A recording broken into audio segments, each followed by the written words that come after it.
ബോബി ചെമ്മണ്ണൂർ ഒരിക്കൽ പോലും പ്രതീക്ഷിക്കാത്ത കാര്യങ്ങളാണ് കഴിഞ്ഞ ദിവസങ്ങളിൽ സംഭവിച്ചത്. ഏതായാലും ആൾക്ക് ജാമ്യം ലഭിച്ചു, ജയിൽ മോചിതനുമായി. ഇതിനു പിന്നാലെ മാധ്യമങ്ങളോട് പ്രതികരിച്ച് ബോബി ചെമ്മണ്ണൂർ എത്തിയത് ശ്രദ്ധേയമായി. ഇനിയും ഷോറൂമുകളുടെ ഉദ്ഘാടനത്തിന് ഹണി റോസിനെ പോലെയുള്ള സെലിബ്രിറ്റികളെ വിളിക്കുമോ എന്ന ചോദ്യത്തിന് ബോബി മറുപടി പറഞ്ഞതാണ് ഏവരെയും ഞെട്ടിച്ചത്. ഇതിന് അദ്ദേഹം നൽകിയ മറുപടി ഇങ്ങനെയാണ്: തീർച്ചയായും വിളിക്കും. എന്റെ ഉദ്ദേശം അന്നും ഇന്നുമൊക്കെ സെലിബ്രിറ്റികളെ വിളിക്കുന്നത് മാർക്കറ്റിംഗ്, സെയിൽസ്, പ്രൊമോഷനാണ്. അത് അവരോട് പറഞ്ഞിട്ടാണ് വിളിക്കുന്നത്. ആ ഉദ്ദേശം മാത്രമേ ഉണ്ടായിരുന്നുള്ളൂ. അതുവിട്ട് വേറെ ഉദ്ദേശമില്ല എന്നാണ് ബോബി മാധ്യമങ്ങളോട് പ്രതികരിച്ചത്. പരാതിക്ക് പിന്നിൽ എന്തെങ്കിലും ഗൂഢാലോചന ഉള്ളതായി തോന്നുന്നുണ്ടോ എന്ന ചോദ്യത്തിന് അങ്ങനെ തനിക്ക് തോന്നുന്നില്ല എന്നാണ് ബോബി പറഞ്ഞത്. അതിനെക്കുറിച്ച് അറിയില്ലെന്നും ബോബി പറയുകയുണ്ടായി.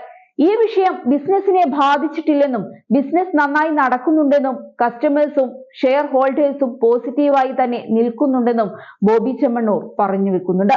ഇന്നലെ ജയിലിൽ നിന്ന് പുറത്തിറങ്ങാത്തതിന്റെ കാരണവും ബോബി ചെമ്മണ്ണൂർ പറയുകയുണ്ടായി. കോടതിയോട് ബഹുമാനം മാത്രമാണുള്ളതെന്നും എന്തോ സാങ്കേതിക കാരണങ്ങളാലാണ് ഇന്നലെ പുറത്തിറങ്ങാൻ കഴിയാതിരുന്നത് എന്നാണ് ബോബി ചെമ്മണ്ണൂർ പറഞ്ഞത്. സഹതടവുകാരുടെ പ്രശ്നം ഉണ്ടായിരുന്നുവെന്നും ഒരുപാട് പേർ സഹായം തേടിയിരുന്നുവെന്നും അവർക്ക് സഹായം നൽകുന്നതിനെ കുറിച്ചെല്ലാം സംസാരിച്ചിരുന്നു. എന്നാൽ അത് ജയിലിൽ നിന്ന് പുറത്തിറങ്ങാതിരിക്കാനുള്ള കാരണമല്ലെന്നാണ് ബോബി പറഞ്ഞത്. ആ വിഷയത്തിന് വേണ്ടിയല്ല ഇന്നലെ ഇറങ്ങാതിരുന്നത്. ഇന്നലെ ഒപ്പിടാൻ വിസമ്മതിച്ചു എന്ന തരത്തിലുള്ള വാർത്തകളും ശരിയല്ല. അങ്ങനെ ഒപ്പിടാനുള്ള ഒരു സംവിധാനവും ഉണ്ടായിട്ടില്ല. അങ്ങനെ ഒരു സംഭവമേ ഉണ്ടായിട്ടില്ലെന്നാണ് ബോബി പറയുന്നത്.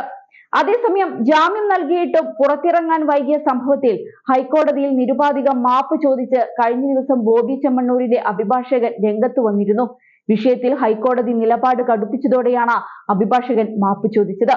കേസിൽ ജാമ്യം ലഭിച്ചിട്ടും എന്തുകൊണ്ട് ഇന്നലെ പുറത്തിറങ്ങിയില്ലെന്നതിന് കൃത്യമായ മറുപടി വേണമെന്നായിരുന്നു ഹൈക്കോടതിയുടെ ആവശ്യം. എന്തും വില കൊടുത്തു വാങ്ങാൻ കഴിയുമെന്ന് കരുതരുതെന്നും കോടതി വ്യക്തമാക്കിയിരുന്നു. ഇതോടെയാണ് ബോബി ചെമ്മണ്ണൂരിനു വേണ്ടി അഭിഭാഷകൻ മാപ്പ് പറഞ്ഞത്. സാങ്കേതിക കാരണങ്ങളാലാണ് ബോബി ചെമ്മണ്ണൂരിന്റെ മോചനം വൈകിയത് എന്നായിരുന്നു അഭിഭാഷകൻ നേരത്തെ സ്വീകരിച്ച നിലപാട്. മാധ്യമങ്ങളോട് ഇക്കാര്യം പങ്കുവയ്ക്കുകയും ചെയ്തിരുന്നു. എന്നാൽ കോടതി ഈ വാദം ഉൾക്കൊള്ളാൻ തയ്യാറായില്ല. ജാമ്യത്തിന് ശേഷം നടന്നതൊക്കെ അറിയാമെന്നായിരുന്നു കോടതിയുടെ മറുപടി. ബോബി ചെമ്മണ്ണൂർ മുതിർന്ന അഭിഭാഷകനെ പോലും അപമാനിക്കുകയാണെന്ന് പറഞ്ഞ കോടതി അദ്ദേഹം നിയമത്തിനു മുകളിലാണോ എന്ന ചോദ്യവും ഉന്നയിച്ചു. കഴിഞ്ഞ ദിവസത്തെ ബോബി ചെമ്മണ്ണൂരിന്റെ ജയിലിലെ പെരുമാറ്റം ഉൾപ്പെടെ കോടതി കൃത്യമായി തന്നെ നിരീക്ഷിച്ചു എന്ന് വേണം കരുതാൻ. കോടതിയെ മുന്നിൽ നിർത്തി കളിക്കാൻ ശ്രമിക്കരുതെന്നായിരുന്നു ജസ്റ്റിസ് കുഞ്ഞികൃഷ്ണൻ മുന്നറിയിപ്പ് നൽകിയത്. കഥ മെനയാൻ ശ്രമിക്കുകയാണോ, മാധ്യമ ശ്രദ്ധയ്ക്ക് വേണ്ടിയാണോ ശ്രമിക്കുന്നതെന്ന് ചോദിച്ച കോടതി ബോബിയെ അറസ്റ്റ് ചെയ്യാൻ പോലും ഉത്തരവിടാൻ കഴിയുമെന്നും പറഞ്ഞിരുന്നു. അതേസമയം ബോച്ചെ എന്ന് വിളിക്കപ്പെടുന്ന ബോബി ചെമ്മണ്ണൂർ പണം കൊണ്ട് ആറാടുന്ന വ്യക്തിയാണെന്നാണ് പൊതുവെ പറയാറുള്ളത്. വസ്ത്രധാരണത്തിലും സംസാരത്തിലും വരെ ഒരു ബോബി സ്റ്റൈൽ എപ്പോഴും പ്രകടമാണ്. ധാരാളം ആരാധകരും ബോബിക്കുണ്ട്. ഹണി റോസ് നൽകിയ പരാതിയിൽ അറസ്റ്റിലായ ബോബി ചെമ്മണ്ണൂരിന് കഴിഞ്ഞ ദിവസമായിരുന്നു ജാമ്യം ലഭിച്ചത്. ബോബി ചെമ്മണ്ണൂരിനെ സ്വീകരിക്കാൻ സ്ത്രീകൾ ഉൾപ്പെടെയുള്ളവർ എത്തിയിരുന്നു എന്നതാണ് ഏറ്റവും ശ്രദ്ധേയമായ കാര്യം. എപ്പോഴും പരീക്ഷണങ്ങൾ നടത്താൻ ഇഷ്ടപ്പെടുന്ന ഒരു വ്യക്തി കൂടിയാണ് ബോബി.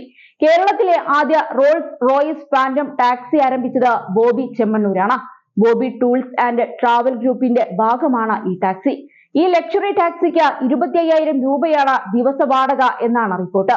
ബംഗളൂരുവിൽ നിന്നാണ് ബോബി ചെമ്മണ്ണൂർ കൊമേഴ്സിൽ ഉപരിപഠനം നടത്തിയത്. ഡോക്ടറേറ്റ്, ഗിന്നസ് റെക്കോർഡ് എന്നിങ്ങനെ പല നേട്ടങ്ങളും അദ്ദേഹം സ്വന്തമാക്കി. റിയൽ എസ്റ്റേറ്റ്, ചിട്ടി കമ്പനി, ഇ കൊമേഴ്സ് എന്നിങ്ങനെ പോകുന്നു ബിസിനസ് സാമ്രാജ്യം.